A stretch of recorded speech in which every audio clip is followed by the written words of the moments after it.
I'm Stephen Ben-Nun. You're watching Israeli News Live here on World Harvest Television Network, and delighted to be here with you in this two-part series about the Chaldeans. And I'm sure there are many of you that have all types of ideas and thoughts as far as who are the Chaldeans. And of course, we know from the book of Jeremiah, chapter 50, chapter 51, Babylon and the Chaldeans are one and the same. Not so much the same, but mentioned as if they're together. We look at Daniel's prophecy. We see once again the Chaldeans amongst the Babylonian Empire. Nebuchadnezzar's basically his military arm.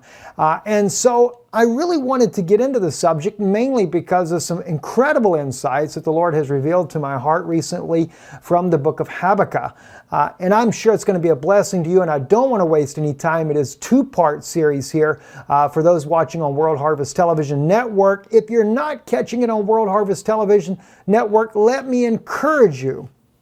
Definitely, you want to go look up our website, israelinewslive.org. We always have a history of videos that are coming out that are on our YouTube channel, and I know that'll be a blessing to you. And of course, you can normally see this video in its entirety on our YouTube channel called Israeli News Live, or even Ben-Nun Institute, our biblical channel. My wife also has a channel called Rise Up Children of God. She's really does need your prayers tremendously bad. We've really been battling a very serious sickness with her recently there, and so we just covet your prayers. Just want to mention that briefly here today as well. But let's get right into the message. I want to start with Jeremiah chapter 50, and as I stated earlier, we know that Deuteronon had prophesied about Babylon, and from the things that he had seen by vision, from what I understand, he believed that Babylon was the United States. And although I do agree with this in part, I have to say I think that Babylon and the Chaldeans, it's a much bigger event than what we realize there. And we are definitely on the verge of an apocalypse as a result of this. And so there are many things that I agree with him on regarding this, but I want to kind of break it down and separate it, because it seems through biblical times there's always been a separation but working together. So let's get right into it. My people have been lost sheep. Their shepherds have caused them to go astray. They have turned them away on the mountains. They have gone from mountain to hill. They have forgotten their resting place. All that found them have devoured them. Their adversaries said, "We are not guilty," because they have sinned against the Lord. The habitation of justice, even the Lord, the hope of their fathers. Now, just for a second, before I go any further, that is something that is so obvious in history. Now, notice so in Jeremiah chapter 50, even though we may look at this as a future event, this is clearly identifying what has happened to the children of Israel. Not just the house of Judah or the house of Israel, but both houses have been hunted down and have been destroyed as a people everywhere they've gone. And many times, even amongst the Christians or so-called Christians, they have, as the Bible says, they think to kill you thinking they do God a service.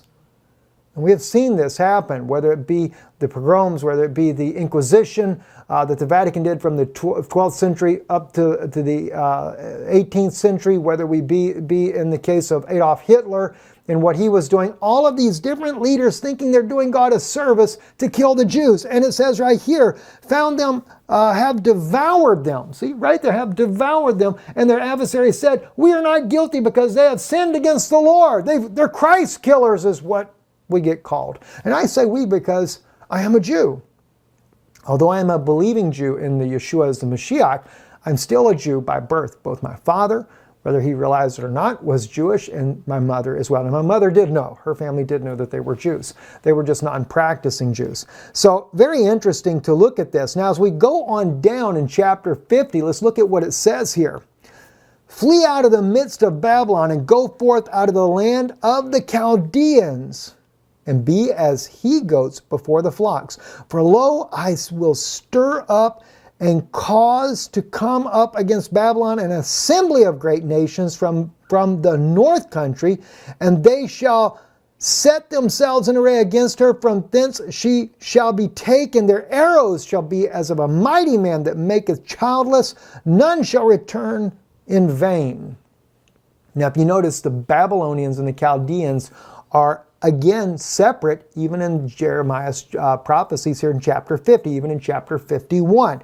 They're referred to not as the self-same people there, just like it was in the time of Daniel, but they're referred to, the Chaldeans are basically, in this case here, the military arm of Babylon, as it was in the time of, guess what, in the time of Daniel. If you remember back during the Babylonian Empire under Nebuchadnezzar, when Nebuchadnezzar had sent, it was the house of Judah at this time, they were going to go 70 years into captivity. Jeremiah kept prophesying to them, when they come, surrender. Just surrender and don't fight. Those of you that fight, you will surely die. This actually happens. Who is it that comes for the king of Babylon? It's the Chaldeans. The Chaldeans come and take Jerusalem, and they take the inhabitants of Jerusalem, and they go into captivity, and they're there for 70 years. Daniel was among those that went into captivity, and of course, as we know, he prophesied many things before the king Nebuchadnezzar, and even his son later as time goes on. We're going to get into that in just a moment here. But I want to just kind of set that stage for you, showing you how that Babylon and the Chaldeans are not the same people, but a military arm for Babylon. Let's go back in the time of Daniel then and take a look at what was going on in Daniel's time to kind of get an idea about this. Chapter 3, wherefore at that time certain Chaldeans came near and brought accusation against the Jews. They spoke and said, Nebuchadnezzar the king, O king, live forever. Thou, king, hast made a decree that every man that shall hear the sound of the horn, the pipe, the harp, the trigon, psaltery, and the bagpipe, and all kinds of music shall fall down and worship the golden image. Now, I'm just wanting to set a stage here before I go further into the reading of Daniel here. As we already know, what happens in the time when Nebuchadnezzar was king, Daniel and his Shadrach, Meshach, and Abednego, as we normally call them, they are there in the empire. There has been all kinds of chaos that has happened. Nebuchadnezzar has had some incredible dreams there. The Chaldeans are unable to interpret his dreams. Neither the magicians or astrologers, any of these, none of them are able to interpret what Nebuchadnezzar is seeing. In fact, he makes it very difficult in the beginning because he doesn't even tell the dream. The dream flees him. And so he demands of them to tell him his dream and the interpretation or die. Well, it doesn't go over very well with the magicians or the Chaldeans or the astrologers, and they're all scared to death. But Daniel comes up, and Daniel, by God's grace, knows, because it's revealed to him what the king's dream actually is. So, I mean, that's, if you want to know how to do a real true interpretation of a dream, you don't even tell your dream to the person that claims they have the interpretation. Tell them, you tell me the dream, and then I'll know you'll have the correct interpretation. That is a true interpreter of dreams there. So I kind of like that there. And what happens here is then, of course, the king makes this decree here, and now the Chaldeans are the ones bringing the accusation against the Jews because they're not coming and worshiping before the image, before the thing that the king has made there. Very interesting to see this. And so I want to just share that with you. And as we're going to go a little deeper onto this, I want to go into this a little deeper before I share more about this. So let's move on down to verse 11 here. And whosoever falleth not down in worship shall be cast into the midst of a burning fiery furnace. There are certain Jews whom thou hast appointed over the affairs of the province of Babylon, Shadrach, Meshach, Abednego. These men, O king, have not regarded thee. They serve not thy gods, nor worship the golden image which thou hast set up. Well, of course not. Can't say as I blame them. But I want you to notice something that I think is very important about this. Because what happens in the past is a reflection of what happens in the future. Because you have to remember, in the book of Revelation, we read about Mystery Babylon. So there is a modern day Babylon today, and there is a Chaldean today that is also a military arm for Mystery Babylon today. And if that be the case, then there must be Jews that are dispersed today, as it was then, and they must be over certain areas of the province, as it was in the time of Daniel. In fact, if we go back fact, during the time before the creation of the State of Israel in 1948, which some say it's 1948, I actually differ with that. I say that Israel was created a nation back in the mid-1800s when the Ottoman Empire allowed the Jews to come and repurchase land inside their homeland, their ancestral homeland. That is when Israel really truly began to be a nation. And they were doing it according to the way that Abraham, our forefather, had done it to start with. Abraham never allowed anybody to give him the land. He purchased whatever land that he bought inside modern day or the ancient Israelite area there, like in the case of Hebron. So, going into that issue there, as we see in the case of Daniel, though, there were certain Jews, as the Chaldeans say, are being put over the province of Babylon, which was Daniel, Shadrach, Meshach, and Abednego. Now, these are their given names. It's not their real names that they actually have. They actually have Hebrew names. But at this point, to save time, though, this is what they did. And the same thing was happening, even though the Jews have been into exile. And I say Jews, Hebrews, Israelites, we know is a better way of putting it, because it's not just the house of Judah that's in exile, it's both house of Israel and house of Judah that are in exile. The entire Hebrew nation, people that have been in exile, especially back during the time of World War II. And what did we see, though, amongst the Israelite community or the Jewish community, especially that in Europe and even in America? You know, they were over the province. Bankers, especially the Jewish people, were very much known as bankers. And if you are the banker, you have a very powerful influence. Now, this is not a picture per se of all the bankers there, but in this picture here on monovisions.com, the man there at the head of the table is one of the chief bankers in the United States. Now, Germany also, before the Second World War and even the First World War, the Jewish people in Germany were really given a preeminence there to be head of banks, head of businesses. They really controlled a lot of the financial institutions there. They were given a lot of liberties in Germany. And so therefore, like in the days of Daniel there, they were over the province, right? All right, so let's go back though and look again at Daniel 11, focusing on verse 12 though. There are certain Jews whom thou hast appointed over the affairs of the province of Babylon, Shadrach, Meshach, Abednego. These men, O king, have not regarded thee. They serve not thy gods, nor worship the golden image. So up until this time, even though there are Jews that are over the province, the Jewish people, and I say the Jewish people because in Europe and also in the United States, typically you would look at the house of Judah, because the remnant of the house of Judah were still keeping according to Torah tradition. The house of Israel, many of them became believers. They assimilated amongst the cultures they were in.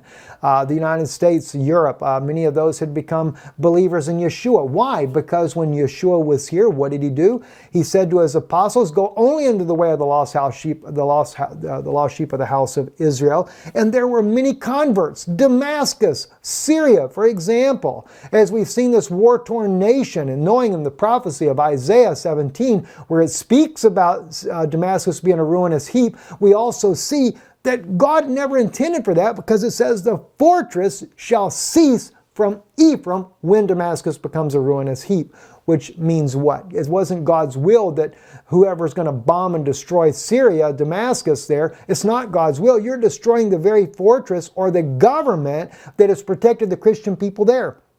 And out of 2 million Eastern Orthodox Christians, which is part of the house of Ephraim, not all, by the way, because Ephraim also spread into Europe, they spread into America. You know, the tribes have scattered all the world, including Russia too. See, but they've spread everywhere. And the thing is, though, is when they come in here and we see this, the situation there of the Jewish people being there, what happens?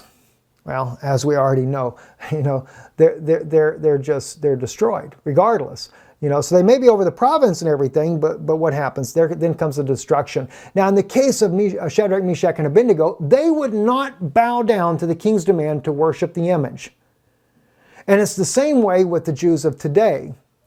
The Jews of today, they kept, not like I said, not counting the ones that were there in Damascus, the children of Ephraim there and their descendants, Two out of 2 million, by the way, and I kind of lost my thought for a second, out of 2 million, 1.4 million of those have been killed during the war that has been conducted against the Syrian government, which to me is an illegal war. In fact, Miss Livni, who ran against Prime Minister Netanyahu in elections not too long ago, she actually was on RT News and stated when the announcer on RT asked her, why didn't Israel join Russia to help defeat ISIS? And Miss Livni got angry and she says, almost offended. She says, are you really suggesting that we would send Israeli soldiers in there to fight ISIS in Syria? Well, to me, yes, we should have. Have we forgotten that Syria is the homeland of our mothers of Israel? Both Leah and Rachel are what? Syrians. Did we forget the covenant that we made with Laban, our forefather Jacob, who became Yisrael, made with Laban, his father-in-law, saying that I would do you no harm. If you made this pile of rocks, you do me no harm. And if you cross over, in other words, you don't neither one of them do each other harm. Now we know that neither one of them have kept the agreement.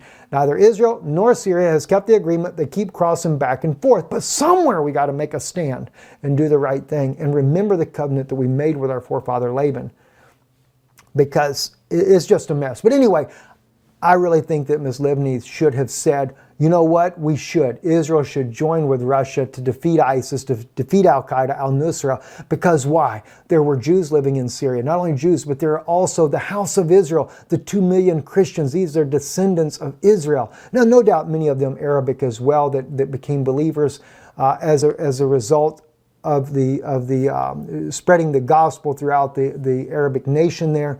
But many of them still of the house of Israel. So very, very tragic situation. Don't want to kind of get sidetracked there. We got a lot of ground to cover here. But anyway, Shadrach, Meshach, and Abednego are going to be thrown into the fiery furnace. And sadly enough, this is exactly what we see happening in the case of, what is it? Babylonian influence with the Chaldeans throughout World War II. And in the case of this here, we know that there's a lot of debate whether or not Pope Pius XII was involved with Adolf Hitler during the Second World War. But to me, the evidence does seem to be clear that it does point to the fact that he was involved. Now, I know that maybe they tried to be covered up, and there's been a lot of apologetics written on his behalf since then. But nonetheless, Rome has been heavily involved in what happened during World War II. And of course, as a result there, the ovens were there. The Jews were thrown into the ovens. They were burned. I had many family members that were killed during the Holocaust as well. And the Chaldeans in this case here is Adolf Hitler's military, the military wing, doing the fighting for what the Roman command would actually pass down. And it's not changed any. It's still the same even to this day. So let's move on. We go back into, we go to verse 8 in chapter 50, and we read here. Flee out of the midst of Babylon and go forth out of the land of the Chaldeans, and be as the he-goats before the flocks. For lo, I will stir up and cause to come up against Babylon an assembly of great nations from the north country. And they shall set themselves in array against her. From thence she shall be taken. Their arrows shall be as of a mighty man that maketh childless. None shall return in vain. Now, friends, this is amazing to me when we begin to look at the prophecy, the prophetic side of this.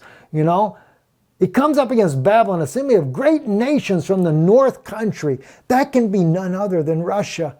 And it says the assembly of nations, it has to be Russia, Iran, maybe China. I can't say all who would actually join with Russia on this. And this is where I say Deuteronomy is actually right. But what is he coming against? They're coming against who? Babylon, an assembly of great nations. But Babylon is representative also of her military force. It's not just Rome, but Babylon has been running a military force. And I think that military force is not just the United States, but it's NATO in particularly. So maybe not every country that is a NATO country will be a target, but clearly what we see, the alliance that has been happening through NATO and throughout all of Europe, along with the United States and the alliance, whether it be Australia, Europe, France, Germany, England, Norway, Sweden, Latvia, Estonia, Lithuania, and some of these are not even NATO members, but they have been joining right along with NATO in this fight against Russia, this push against Russia from the very beginning. All right, and God is not putting them as in a good eye. They're only putting the ones in a good eye as when this North countries, this alliance that comes together, that's going to destroy Babylon. Okay, now notice what it says. Their arrows shall be as of a mighty man that maketh childless. You know, when I thought of the arrows, the first thing that came to my mind may not look like an arrow, but was nuclear bombs. Well, ironically, then I ran across this particular article here. AtomicArchive.com. Broken arrows, nuclear weapon accidents. Since 1950, there have been 32 nuclear weapon accidents known as broken arrows. A broken arrow is defined as an unexpected event involving nuclear weapons that result in the accidental launching, detonating, theft, or loss of the weapon. To date, 6 nuclear weapons have been lost and never recovered. Well, what do you know? So when we think then of arrows, biblically speaking, and even according to modern terminology, U.S. military calls it arrows. So if the prophecy in Jeremiah chapter 50 is that they're going to throw their arrows at you, then it does seem like there's definitely going to be a nuclear war. And let me tell you something. President Putin has made it very clear, especially during the Ukrainian crisis, Crimean crisis. President Putin in the documentary Crimea, The Way Home, stated in there that if he cannot win a ground war, he will use nuclear weapons. And he has just begun to test the Satan II. The Satan II is a nuclear missile. It was successful. It was tested on October the 27th, or maybe it was the 28th, I forget which day. It was tested successful in Russia, carries up to 15 nuclear warheads, and can destroy the area the size of the state of Texas. You know, friends, I love you. I don't want to be a fear-monger by saying these things. Only thing I can say is we need to pray. We need to seek Yeshua, Jesus, our Messiah, like never before. You got friends and loved ones that don't know Yeshua as Messiah. I'm encouraging you, seek Him today and really get to know Him. In fact, you know, let me tell you something. Speaking about Him being the Messiah, I need to do here on our Israeli News Live broadcast. I know we're like a news magazine segment looking at prophecy and how it deals with the news and biblical prophecy and how they go together. But I need to come in here and really share with you guys some incredible revelations that the Lord has given me, especially for my Jewish brothers and sisters that might be listening to this broadcast, because there's some incredible things, especially in the second book I wrote, Yam Suf, Israel's final Exodus. It's the redemption of Israel. We need to get into that. Oh, gosh, we're running out of time. So for this broadcast here, so let's get right back to it. Daniel chapter 2, let's go into a little bit more. Verse 1, and in the second year of the reign of Nebuchadnezzar, Nebuchadnezzar dreamed dreams, and his spirit was troubled, and his sleep broke from him. Then the king commanded to call the magicians, the enchanters, the sorcerers, and the Chaldeans to tell the king his dreams. So they came and stood before the king. And the king said unto them, I have dreamed a dream. My spirit is troubled to know the dream. Then spoke the Chaldeans to the king in Aramaic. O king, live forever. Tell thy servants the dream, and we will declare the interpretation. Now, little tidbit here, little side note. You notice that it says the Chaldeans spoke to the king in Aramaic. It was not their native language. So it'd be the same thing today. If Mystery Babylon that we see in the book of Revelation and the Chaldeans in Mystery Babylon don't necessarily have the same language.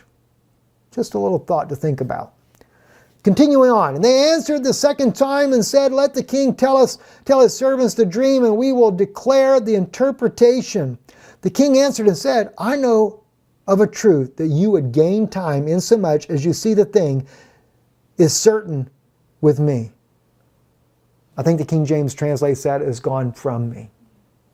Now, before we go into Habakkuk, let me show you something here. What's interesting in this case here, you have Babylon, and you have the Chaldeans, the astrologers, the magicians, etc. In other words, all these different types of religions. And what happens here with the king reminds me so much of what happens in this day that we're living in now. And I don't say, there's many good Christians in every denomination. I realize that. And I'm not here to pick on any denomination, not even whether it be the Catholic people, the Methodists, the Baptists, Presbyterians, whatever you may be, whatever walk that you feel that God has led you in. God bless you, and I trust that God will bless you where you are. But you have to understand, though, at the same time, though, in every walk, every denominational system that we have, there's always a Judas. I mean, if Yeshua himself chose 12 disciples and one of them was a devil, do you think for one minute there's not false anointed among you? And I think that was interesting with Nebuchadnezzar. Here he is, the Babylonian king, the representation of a power of evil, and he even realizes what a true anointing is. And he knows that the Chaldeans don't really have the right anointing.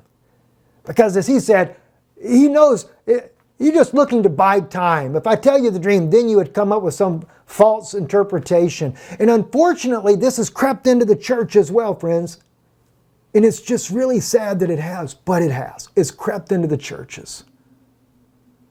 And there's too many people, I see it all the time, especially online. People have a dream. Oh, I'll tell you the interpretation. I got the interpretation, the gift of it. Well, like I said earlier in the broadcast here, if they have an interpretation, don't tell them the dream. Say, when you can tell me what I dream, then tell me the interpretation. That's the way to do it. We're down to about 2 minutes, friends, for those of you watching on World Harvest Television Network. So let's go ahead and go into Habakkuk. This is the blessing. This is the meat of it. This is where it's going to get interesting. I'm going to first just read through it, and then we're going to start breaking it down. Habakkuk chapter 1. The burden which Habakkuk the prophet did see. How long, O Lord, shall I cry, and thou wilt not hear? I cry out unto thee of violence, and thou wilt not save. Why dost thou show me iniquity and beholdest mischief? And why are spoiling and violence before me? So that there is strife and contention ariseth. Therefore the law is slacked, and the right doth never go forth. The wicked doth beset the righteous. Therefore right goeth forth perverted. Wow. Look ye among the nations, and behold, and wonder marvelously, for behold, a work shall be wrought in your days which you will not believe, though it be told you. For lo, I raise up the Chaldeans, that bitter and impetuous nation that march through the breadth of the earth to possess dwelling places that are not theirs. They are terrible and dreadful. Their law, their majesty proceedeth from them.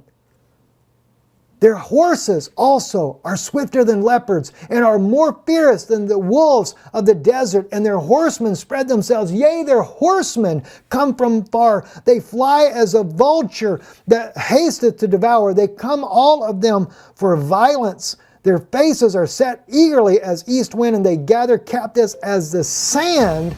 And they scoff at kings, and princes are a derision unto them. They deride every stronghold, for they heap up the earth and take it. Then the spirit doeth pass over and transgress, and they become guilty, even they who impute their might unto their God.